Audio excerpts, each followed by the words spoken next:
ఇప్పుడు ఆంధ్రప్రదేశ్ రాజకీయాల్లో ఎన్డీఏ కూటమి ఎందుకు గెలిచింది అనే దానికన్నా కూడా జగన్మోహన్ రెడ్డి ఎందుకు ఇంత భారీ స్థాయిలో ఓటమిని చవిచూశారనే దాని మీదనే తీవ్రంగా చర్చ జరుగుతోంది. కనీసం ప్రతిపక్ష హోదా కూడా దక్కని స్థితిలో ఈరోజు వైఎస్ఆర్సీపీ పడిపోయింది. ఇంతటి దిగజారిపోయిన స్థితికి కారణం ఏమిటి ప్రధానంగా? ఎందుకంటే జగన్మోహన్ రెడ్డి మీద వ్యతిరేకత ఏ స్థాయిలో ఉందో మనం ఎన్డీఏ కూటమి యొక్క విజయాన్ని పరిశీలిస్తే అర్థమవుతుంది. జగన్మోహన్ రెడ్డి వ్యవహార శైలిని మొట్టమొదటి రోజు నుంచి మనం పరిశీలిస్తే, అంటే ఆయన అధికారం చేపట్టిన నాటి నుండి నిశ్చితంగా పరిశీలిస్తే, ముఖ్యమంత్రి అయిన తర్వాత మొట్టమొదటిసారి జగన్మోహన్ రెడ్డి గారు ఆంధ్రప్రదేశ్లోని అన్ని జిల్లాల కలెక్టర్లు, ఎస్పీలతో సమావేశం ఏర్పాటు చేశారు. ఈ సమావేశం ఎక్కడ నిర్వహించాలనే దాని మీద చాలా తర్జన భర్జనలు జరిగాయి. ఎందుకంటే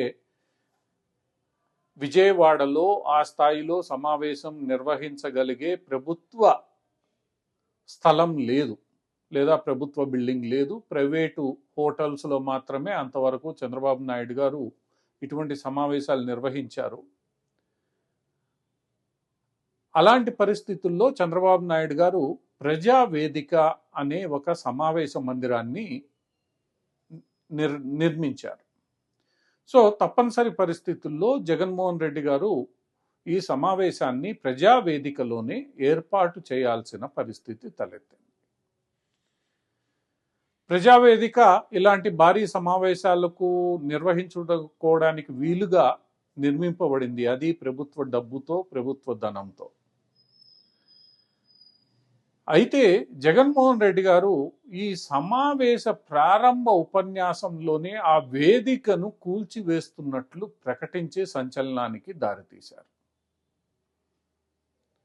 అంతేకాకుండా సమావేశం ముగిసిన రాత్రికి రాత్రే ఎన్నో నిధులు, ప్రభుత్వ నిధులు, ప్రజాధనం వెచ్చించి నిర్మించిన ప్రజావేదిక కూల్చివేశారు. దీంతో ఒక్కసారిగా నివ్వెరపోవడం ఆంధ్రప్రదేశ్ వంతైంది. ఒక డిస్ట్రక్టివ్ ముఖ్యమంత్రిగా జగన్మోహన్ రెడ్డి యాత్ర ప్రారంభమైంది. అయితే పోనీలే, ఏదో కోపం మీద ఈ చర్య తీసుకున్నాడు, అందుకు ఆయన కొన్ని కారణాలు కొన్ని అనుమతులు లేవంటూ సమర్థించుకో చూసిన, ఒక్కసారిగా అధికారాన్ని చేపట్టిన తొలి నాళ్లలోనే జగన్మోహన్ రెడ్డి యొక్క ఇమేజీ పూర్తిగా నెగిటివ్గా మారిపోయింది. ఈ సందర్భంలో జగన్మోహన్ రెడ్డి, ఆయన చుట్టూ ఉన్న అధికారులు ఎలా ఉన్నారు, వారి యొక్క మనస్థితి ఏమిటి అనేది మనం అర్థం చేసుకోవాలి అని అంటే, అంతకుముందు చంద్రబాబు హయాంలో అవుట్సోర్సింగ్లో ఎందరో పనిచేశారు. అలా అవుట్సోర్సింగ్లో పనిచేసిన వారు ఎవరైనా కానీ తెలుగుదేశం ప్రభుత్వంతో కొంత గట్టిగా సన్నిహితంగా పనిచేసి ఉంటే వారందరినీ వెంటనే తొలగించి వేయమని జగన్మోహన్ రెడ్డి గారు ఆర్డర్స్ చేశారు. అటువంటి వారందరినీ తొలగించడము ప్రారంభించారు. ఈ తొలగింపులో అసలు నిజంగా వారు తెలుగుదేశం పార్టీతో సన్నిహితంగా ఉన్నారా, తెలుగుదేశం పార్టీతో సంబంధాలు కలిగి ఉన్నారా అన్న విషయంపై పూర్తి స్థాయిలో ఎక్కడా ఎంక్వైరీ చేసుకున్నట్లు లేదు. కేవలం ఎవరో ఏదో చెప్పారని, వీరికి తెలుగుదేశంతో సంబంధం ఉందని వారందరినీ ఉద్యోగాల నుంచి తొలగించి వేశారు. తెలుగుదేశంతో అనుమాత్రం, అంటే ఊహ మాత్రం కూడా ఎవరికైనా సంబంధం ఉందని తెలిస్తే వాళ్ళందరినీ ఉద్యోగాల నుంచి తీసివేశారు. ఇది జగన్మోహన్ రెడ్డి అధికారంలోకి రాగానే తీసుకున్న మరొక విధ్వంస చర్య. ఇక్కడ అర్థం చేసుకోవాల్సింది ఏంటంటే, పొట్టకూటి కోసం ఏదో ఉద్యోగానికి వచ్చి అప్పుడు పాలనలో ఉన్న ప్రభుత్వంలో ప్రభుత్వం చెప్పినట్లు పనిచేసే వారే ఎక్కువ ఉంటారు.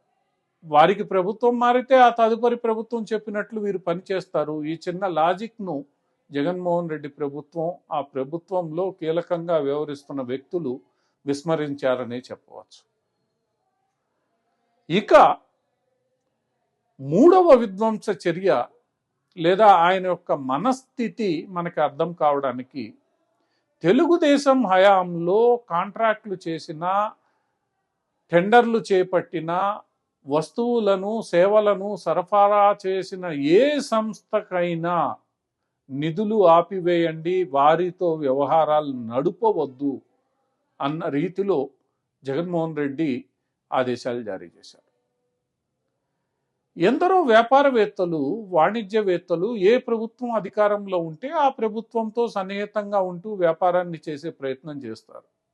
వీరు ఆ సమయంలో అక్కడ ఆ ప్రభుత్వం అధికారంలో ఉంది కాబట్టి ఆ ప్రభుత్వంతో కొంత సంబంధాలు పెట్టుకునే ప్రయత్నం చేస్తారు తప్ప వీరు ఆ ప్రభుత్వానికి సైద్ధాంతికంగా మద్దతిచ్చేవారు అయి ఉండకపోవచ్చు. అయినప్పటికీ ఆ ప్రభుత్వంతో మీరు వాణిజ్య సంబంధాలు పెట్టుకున్నారు కాబట్టి మీ అందరినీ నేను పక్కన పెట్టేస్తాను. అది ఏ స్థాయికి పోయిందంటే పోలవరం టెండర్ల కాంట్రాక్టర్ దగ్గర నుంచి కృష్ణపట్నం పోర్టు కాంట్రాక్టరు వరకు మార్చివేసే స్థితి. ఇంకా చిన్న చిన్న వారైతే చెప్పనక్కర్నే లేదు. వారికి పేమెంట్లు కూడా రాని దుస్థితి 5 ఏళ్ళు 6 ఏళ్ల పాటు. ఇలాంటి మనస్థితితో పాలనను మొదలుపెట్టిన జగన్మోహన్ రెడ్డి గారి వ్యవహార శైలి ఆయనతో పనిచేస్తున్న వారందరినీ కూడా భయభ్రాంతులకు గురి చేసిందనే చెప్పవచ్చు. పరిస్థితి ఎంత దిగజారిపోయిందంటే, జగన్మోహన్ రెడ్డి అధికారంలోనికి రావడానికి ముందు వరకు తన స్నేహితులతో మాట్లాడుతున్న చాలామంది జగన్మోహన్ రెడ్డి అధికారంలోనికి వచ్చిన తర్వాత అక్కడ బాధ్యతలు చేపట్టిన పిమ్మట ఆ స్నేహితులతోనే మాట్లాడడం మానేశారు. ఆ స్నేహితులు వీరికి కనీసం 10, 15, 20 సంవత్సరాల నుండి స్నేహితులు అయినప్పటికీ వీరు ఆ స్నేహితులతో మాట్లాడడం మానేశారు. ఎందుకంటే ఆ స్నేహితులు ఎక్కడనో తెలుగుదేశంతో ఎప్పుడో సంబంధం కలిగి ఉన్నారనే నెపంతో. అంటే జగన్మోహన్ రెడ్డి గారు అధికారంలోనికి వచ్చిన తర్వాత విధ్వంస చర్యలకు పాల్పడమే కాకుండా తాను తన చుట్టూ ఉన్న లేదా తాను నియమించుకున్న వారెవ్వరూ కూడా స్వేచ్ఛగా పనిచేసే అవకాశము కల్పించలేదు, ఆ స్వేచ్ఛను ఇవ్వలేదు. ఏమాత్రం సందేహం ఇచ్చినా వారి ఉద్యోగానికి భద్రత లేకుండా చేసేశారు, భయపెట్టారు. ఈ భయపెట్టడం కేవలం తాను నియమించిన వారిలోనే కాదు, అటు ప్రభుత్వ విభాగాల్లో, ప్రభుత్వ శాఖల్లో, అధికారుల్లో, అందరిలోనూ. నాటి చీఫ్ సెక్రటరీ సుబ్రహ్మణ్యం గారిని, ఎల్వి సుబ్రహ్మణ్యం గారిని తొలగించిన వైనమైతేనేమి, ఇంటెలిజెన్స్ చీఫ్ అంటే డీజీపీ స్థాయి అధికారి 5 ఏళ్ల పాటు వేధించిన ఉదంతమేమి, ఇవన్నీ నిశితంగా పరిశీలిస్తే ఆయన యొక్క మనస్థితి, ఆయన ఎంత భయాందోళనతో నిత్యం అనునిత్యం అనుమానంతో బ్రతికి వేయడమే కాకుండా ఆ స్థితిలో మొత్తం యంత్రాంగాన్ని నెట్టివేసి వారు స్వేచ్ఛగా పనిచేయని స్థితికి దిగజార్చేశారు. ఈ పరిస్థితి ఎంతటి విపత్కరమైన స్థితికి చేరిందంటే 5 ఏళ్లలో ఆయనంటే కొంతమేర సానుభూతి ఉన్నవారు, లేదా అటు చంద్రబాబు నాయుడుకి ఇటు జగన్మోహన్ రెడ్డికి ఎటువంటి సంబంధం లేని న్యూట్రల్గా ఉన్నవారు కూడా నెమ్మదిగా శత్రువులుగా మారిపోవడం ప్రారంభించారు.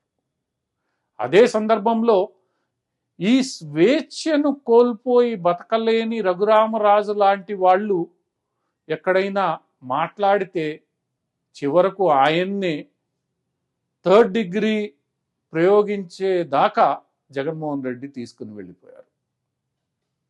అంటే జగన్మోహన్ రెడ్డి తాను భయపడుతూ భయాందోళనలతో ఈ మొత్తం వ్యవహారాన్ని ముందుకు తీసుకుని రావడం మనం గమనించవచ్చు.